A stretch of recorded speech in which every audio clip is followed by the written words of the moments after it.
And we begin tonight with this ongoing and conservative hunt for some kind of evidence or damning narrative about political opponents and how this keeps coming up empty in revealing ways. This is one of those stories that's crested this week because we had that Trump-era investigation end. We touched on that as we started the week, and I have new material on that, including how it's playing on the right and why that matters. At the same time, House Republicans are struggling with their own investigations into the Biden family. But it is telling to watch exactly how people are dealing with the evidence this week, especially evidence that was channeled through none other than a Trump Barr handpicked prosecutor. Now, part of this is playing out on a platform that has been recently rattled and discredited. I'm talking, of course, about Fox News, which was caught lying to their own audience and lying so badly and blatantly that they were worried they were committing illegal lies. And they broke history the bad way with a $787 million settlement. Now, some Fox hosts, with that in mind, that recent body blow, including the ousting of Tucker Carlson, as they deal with another story where their audience doesn't want to hear the truth. And the truth relates to a final report that came out of the Trump-era Attorney General Bill Barr on the origins of the Russia probe. Trump had often claimed that the truth would finally come because they had put their prosecutor in charge. That's how he put it. That's how he looks at the DOJ. And he got Bill Barr to put someone in who would, they said, unearth the final truth. And the truth is, this report from this Trump-Barr-era prosecutor who stayed on the job, as you can see, 2 years plus into the Biden era, found, quote, no political bias in how the Russia probe was opened. And that probe led, of course, to the Mueller investigation, which was deemed a huge and long-running legal success with many convictions. The report itself, I mentioned yesterday, over 300 pages. And as the New York Times put it, this report from Barr's handpicked prosecutor had little substantial new information, failed to produce the kinds of blockbuster revelations impugning the FBI that Trump had sought. Also, to be clear, they're ending with a report and not a bunch of charges. Now, the Mueller investigation did have a report. It was initially under seal, but you may remember many, many trials and convictions. They don't have that here.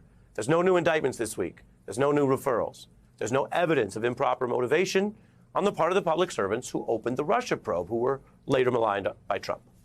So those are the facts. Now, what do you do if you're Fox News? You've been in trouble for lies recently, but you now have another story that is not what apparently Trump and the allies and MAGA wanted to hear.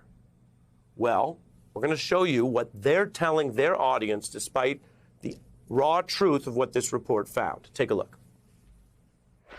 I'm going to find it hard tonight to smile because this is on a night where it's confirmed that the FBI worked to rig the outcome of an American presidential election. Yeah, it is outrageous that this happened.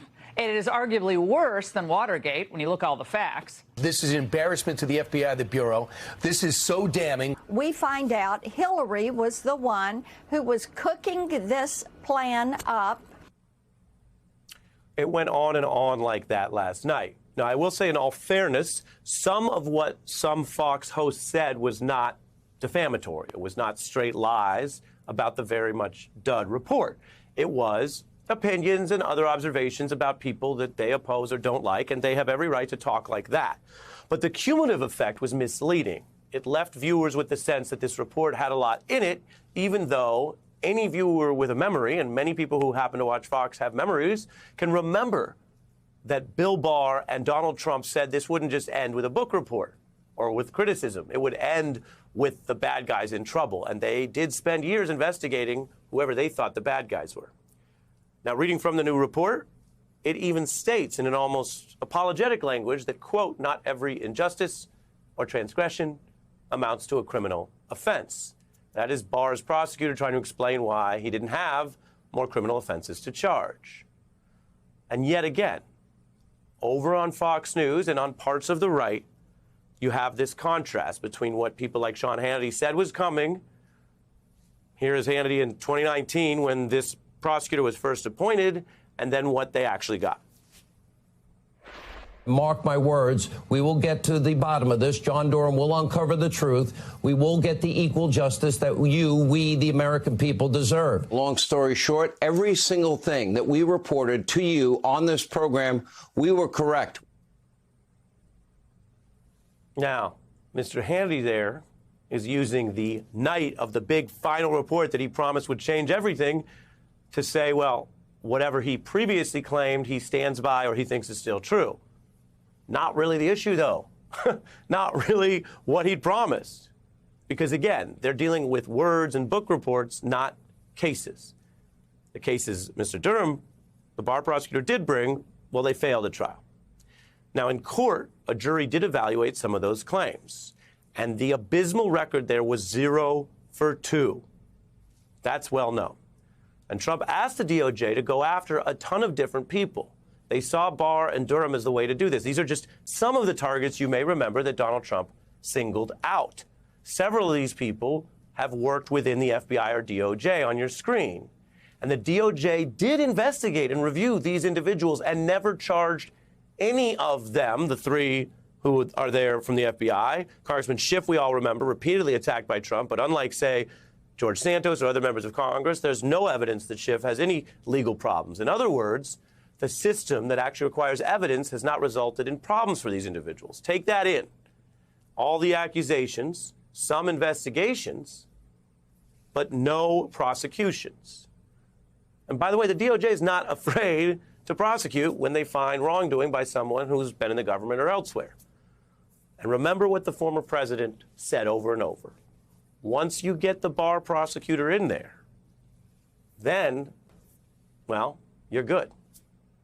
But it turns out even this individual with even this agenda still had to face the court system, as I mentioned, where they lost.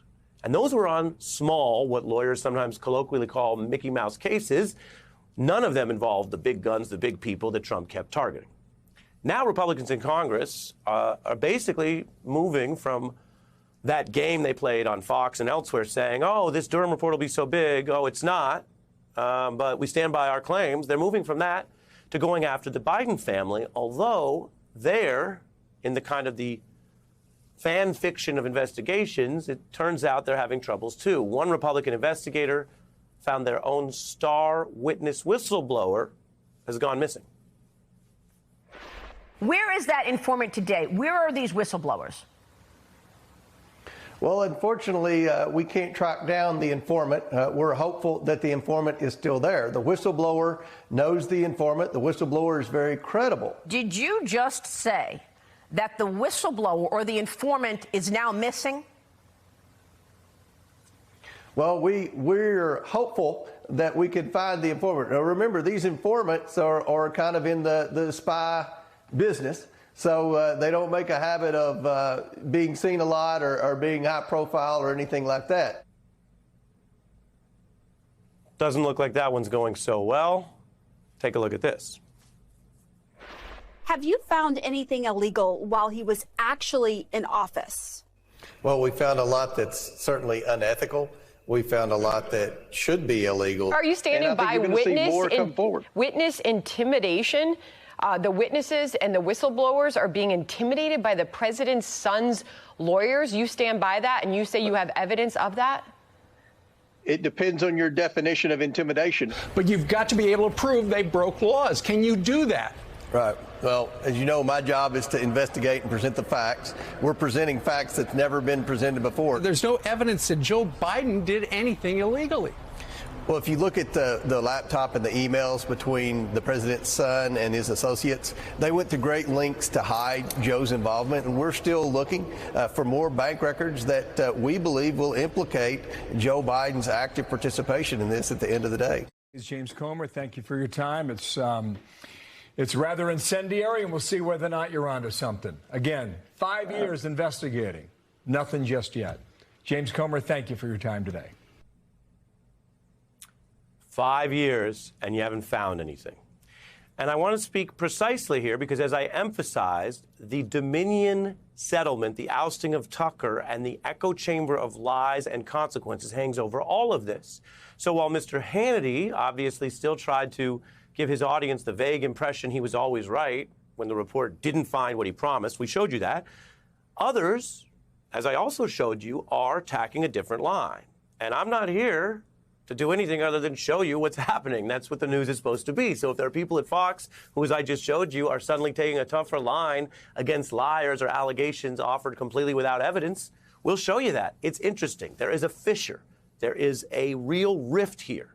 It's on the right over how much they think they can still use a lying Trump playbook that promises things years out that never come true, or try something else.